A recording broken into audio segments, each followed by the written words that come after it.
I've been in the fly tying and fly fishing industry for 20 plus years.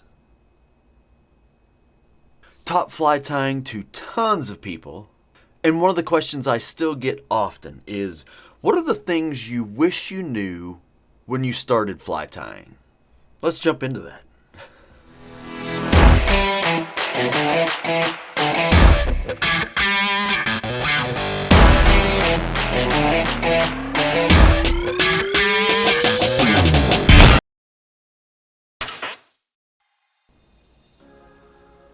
Little sneak peek at a future product spotlight video. Just saying. So let's kick this off with one that's probably gonna ruffle some feathers.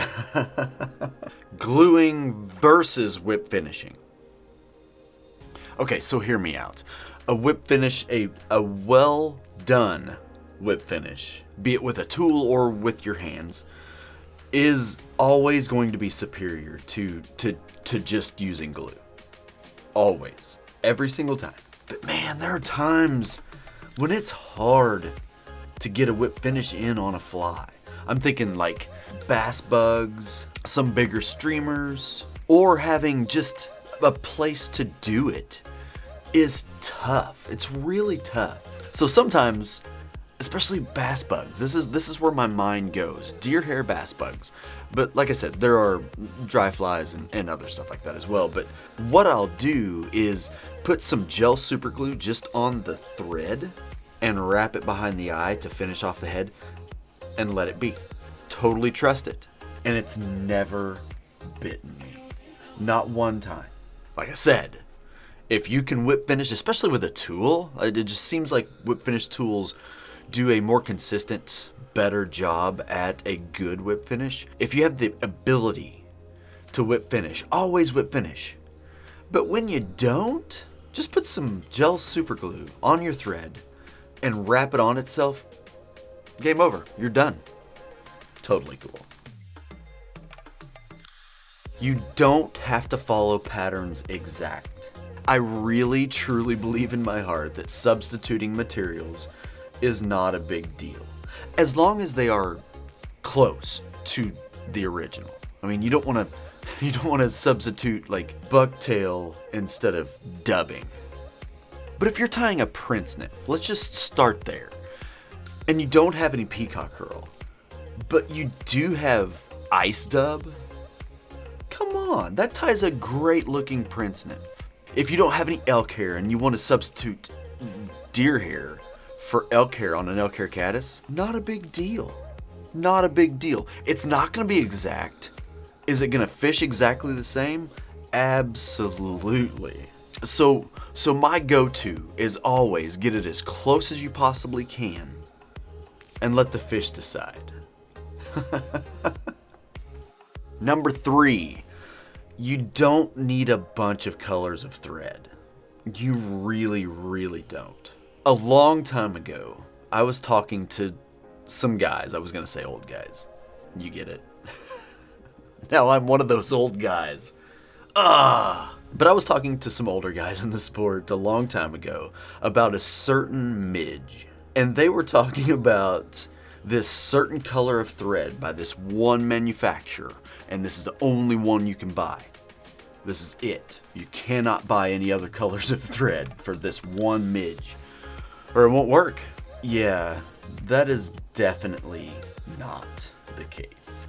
So this isn't all my thread by any means. And all the colors you see on here are wire. All this, wire. It's not thread. So you see black and you see white for the extreme most part, right? But what I would venture to say is you don't even need the black. So what I have right here is all the colors of thread that I'll ever need, including black. So for the most part, your white thread will take Sharpies, especially Sharpies, but also Copic markers exceptionally well. So if you need brown thread to finish off the head on a, I don't know. A brown Sharpie works exceptionally well. And Sharpies come in tons of colors now. I'll put a link in the description of this video that'll take you to like an Amazon page that'll show you. Like, It's crazy the amount of colors you can get of Sharpies. You can get them in metallic, bronze metallic, neon. It's just pretty crazy what you can get out of these. You can also get them in a super fine point. So you can really get in there if you need to on a tiny, tiny fly. Now, a word of caution for something that I just learned within the last couple of weeks. If you're using some of these colors and you put gel super glue on them, they'll like change colors. Like drastically.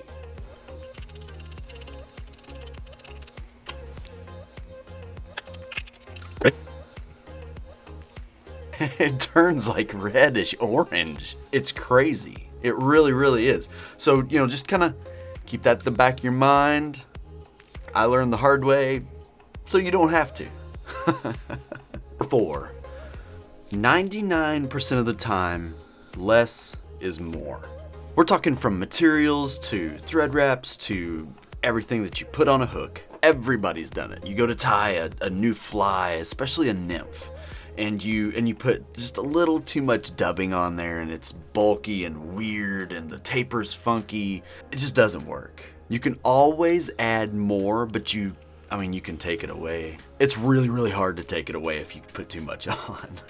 Another thing we all have done, and you're lying if you say you haven't, is too many thread wraps. Just sitting there and wrapping thread for no reason. Don't do that.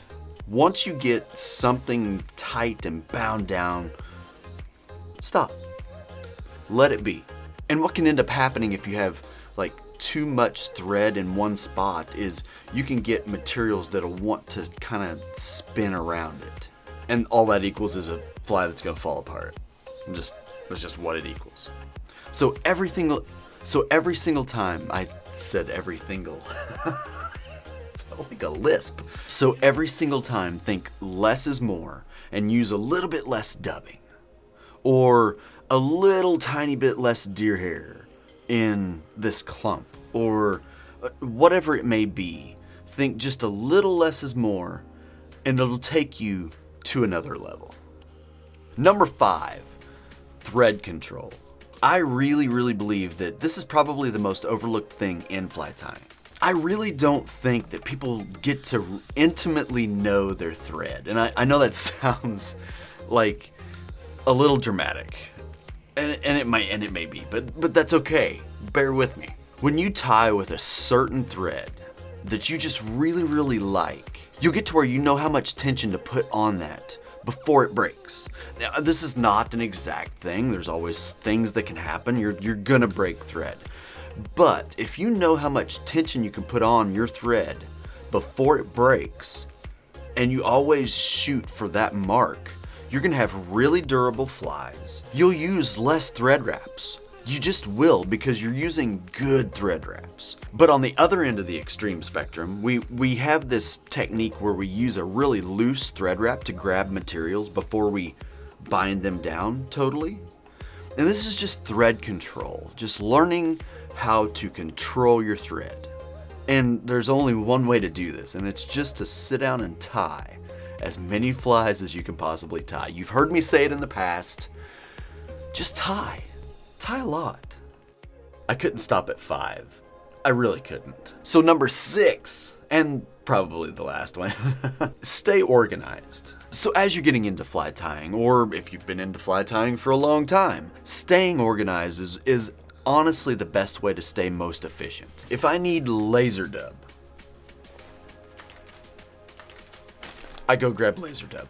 These loon bench rings are these things that come off so you can keep tons of stuff on one of these, are fantastic. I love these things. So as you start to add more colors of the same material that you've already got, organize them together. You guys saw me do a semi-seal video recently and it was just about semi-seal. And I've got all of my semi-seal right here on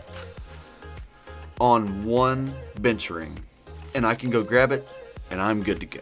I've got everything I need right here. I can flip to the color I want, take it off, and I'm done. In addition to that, people ask me all the time, what do you do when you're getting ready to tie one fly? Which is what I do. When I sit down, I'm gonna tie one fly in multiple numbers. So what I do is grab these things. I think they're like refrigerator organizers or something like that. They have been invaluable to me. I use these things all the time.